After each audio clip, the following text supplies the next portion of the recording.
Assalamualaikum warahmatullahi wabarakatuh. Halo, apa kabar kalian yang pernah beli gorengan 3 tapi cuma bayar 1? Pernah ketahuan? Dalam video ini Karmin akan membahas film yang menceritakan tentang seorang wanita bernama Bus, penjual mie ayam dengan bahan baku utama daging manusia. Wanita psikopat ini menggunakan daging manusia agar cita rasa mie buatannya tetap terjaga dari waktu ke waktu. Resep ini didapat dari ibu kandungnya yang juga seorang psikopat. Sudah tidak terhitung berapa manusia yang sudah menjadi tumbal resep masakannya. Penasaran bagaimana cerita selengkapnya? Kalau begitu mari kita simak alur sebuah film, Meat Grinder.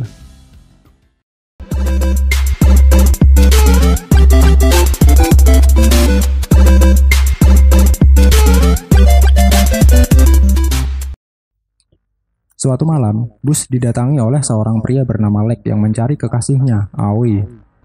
Lek mendatangi kediamannya karena Aoi merupakan babysitter yang bekerja di tempat Bus.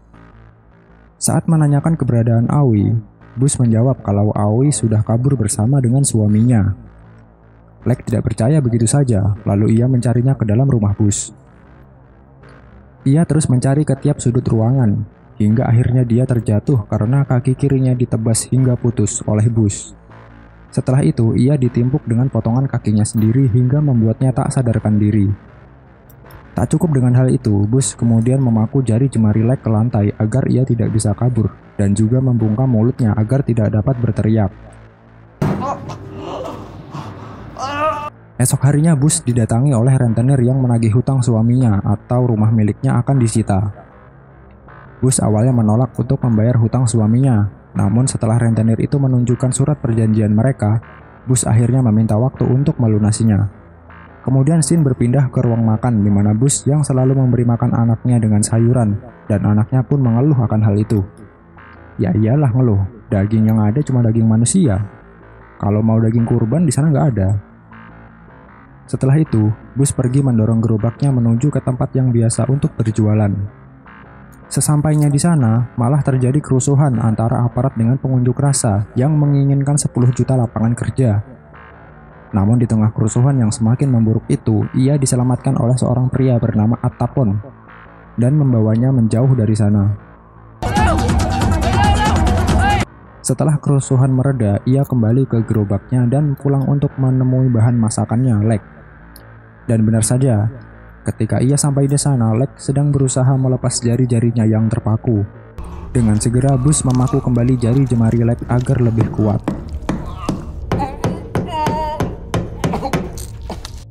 Kemudian ia meminta anaknya yang sedang bermain di luar untuk segera masuk ke dalam rumah. Ia pun memukuli anaknya dengan seutas tali, sama seperti yang dilakukan ibunya dulu terhadapnya. Sebenarnya ia hanya khawatir pada kondisi anaknya yang difabel seperti itu, namun ia mengungkapkannya dengan cara yang salah. Setelah memukuli anaknya, ia pun menyesal dan meminta maaf. Kemudian ia melihat ada bercak darah di gerobaknya, dan ketika dibuka ternyata ada jasad pria di sana.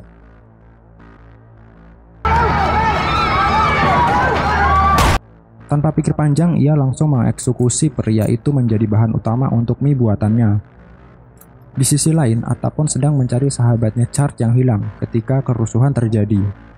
Berbagai cara dilakukan oleh Attapon dengan menempel poster orang hilang dan menghubungi teman-teman Chart, namun hasilnya masih nihil. Kemudian esok harinya, Bus datang ke apotek membeli obat untuk anaknya. Di sana, Attapon menyapa Bus dengan senyuman manisnya, namun Bus malah pergi meninggalkannya begitu saja tanpa sepatah kata pun. Saat Bus kembali ke rumah, ia tidak menemukan anaknya, lalu ia memeriksa keadaan. Terdapat bekas darah di lantai yang menuju ke arah luar. Dan saat ditelusuri, bekas darah itu ternyata mengarah pada Lek yang berusaha kabur dari rumah milik Bus. Lek pun kembali dijebloskan ke ruangan di mana tempat ia disekap. Kali ini Bus memasukkan bahan rempah-rempah ke dalam mulut Lek hingga ia kesulitan bernapas dan berbicara.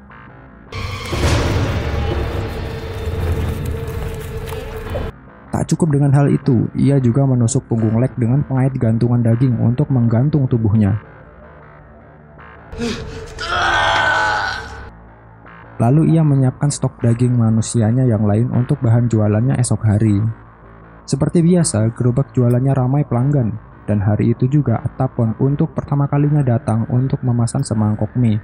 Atapon kemudian bekerja sama dengan Bus dan membuka sebuah restoran kecil. Hari demi hari mereka lewati yang membuat benih-benih cinta muncul di antara mereka. Suatu hari Bus diajak oleh Atapon pergi melihat-lihat poster orang hilang. Di sana Atapon menunjukkan poster bergambar Chart, temannya. Ternyata Chart adalah pria yang sudah dieksekusi oleh Bus tempo hari.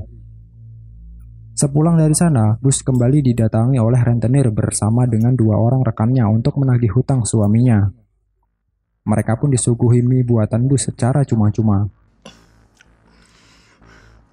อร่อยสุดตีนเลยเฮีย Dan saat mereka lengah, Bus menggorok leher rentenir itu dengan pisau daging dan membunuh 2 rekan lainnya.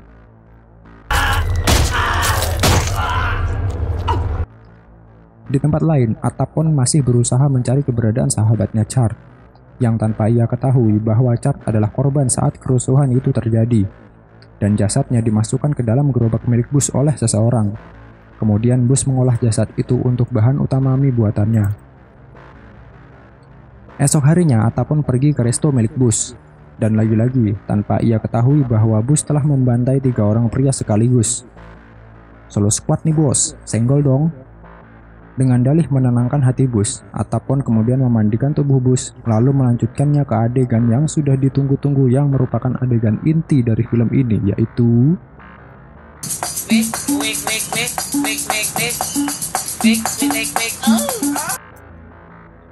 di waktu dan tempat yang berbeda. Bua, anaknya Bus, tanpa sengaja mengintip adegan wik-wik yang dilakukan oleh ayahnya bersama dengan Aoi. Karena hal itu, mereka berdua mencari Bua, kemudian membunuhnya dengan cara ditenggelamkan di dalam gentong air. Namun perbuatan mereka segera diketahui oleh Bus. Bus kemudian datang dan menghajar mereka berdua hingga sekarat.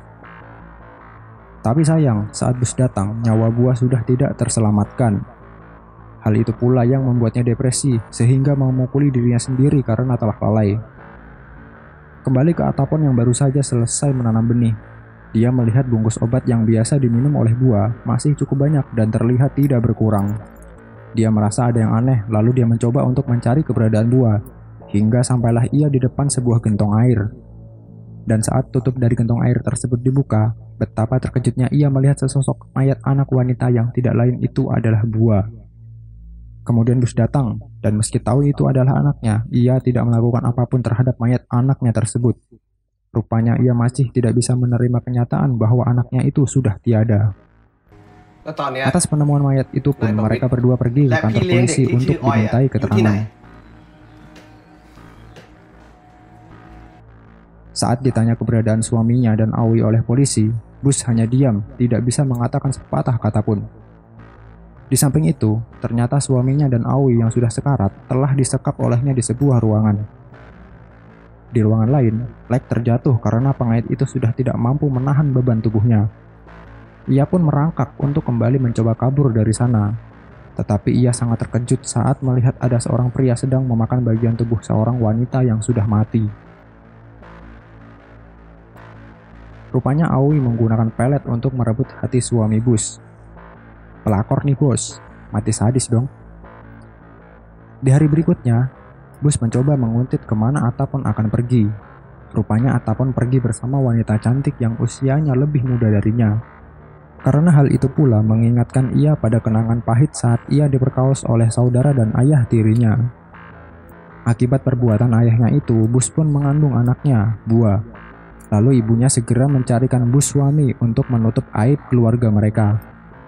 Setelah mengetahui belangnya Atapon, Bus mendatangi rumah wanita cantik yang bernama Nida itu. Kemudian ia mengajaknya berkunjung ke rumahnya. Saat Atapon berkunjung ke rumah Nida, ia diberitahu oleh ibunya kalau Nida sedang pergi bersama dengan Bus. Mendengar hal itu pun, Atapon bergegas menyusul Nida.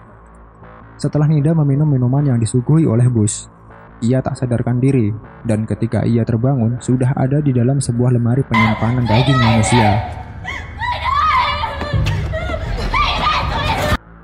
Setelah sampai di rumah Bus, Atapon langsung menanyakan keberadaan Nida, tapi Bus malah menjawab, "Semua laki-laki sama, mereka tidak pernah berubah." Kemudian Bus turun ke lantai bawah untuk memeriksa keadaan Nida. Sesampainya di sana, ia mendapati Nida sudah tidak berada di tempatnya, dan ternyata ia bersembunyi. Dengan mengendap-endap, ia mencoba kabur dari sana. Namun saat menaiki tangga, urat kakinya ditebas oleh Bus, membuatnya jatuh tidak berdaya. Saat Nida akan dieksekusi, Atapon yang berada di lantai atas melihat tas milik Nida dan menyadari kalau Nida ada di rumah ini. Lalu ia segera menyusul Bus ke lantai bawah dan berhasil menolong Nida tepat pada waktunya. Tetapi Nida yang sudah diselamatkan oleh Atapon malah dituduh bersekongkol dengan Bus. Saat Atapon akan menjelaskan situasinya, Bus telah kabur dengan membawa pisau dan berlumuran darah. Dalam pelariannya, Bus bertingkah seperti orang yang tidak tahu arah dan mendengar bisikan-bisikan gaib untuk membunuh setiap orang yang ia temui. Atapon mencoba mencari dan mengejar keberadaan Bus. Bus terus berjalan menelusuri rel kereta, sembari teringat kenangan masa lalunya yang pahit.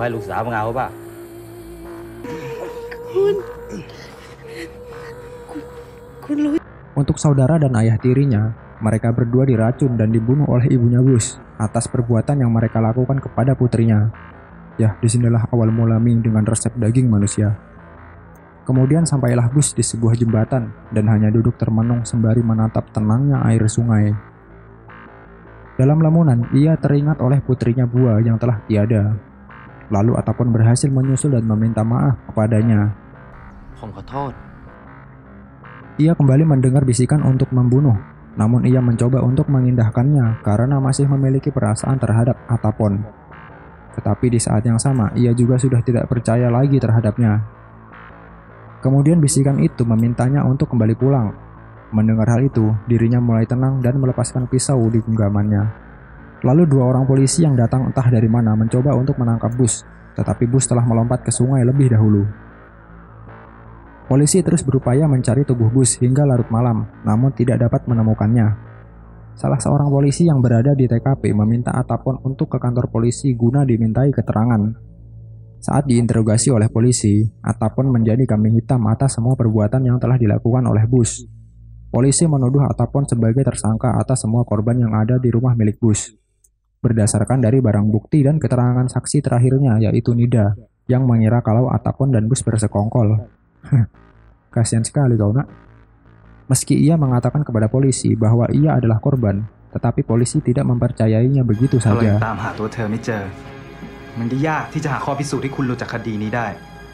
Kemudian di akhir film, ternyata Bus masih hidup dan kembali ke rumah ibunya, di mana saat itu ibunya sedang bekerja memotong-motong daging manusia. Lalu ibunya pun tersenyum kepada Bus, seolah mengisyaratkan bahwa anaknya telah kembali dan berhasil menjadi psikopat yang sukses.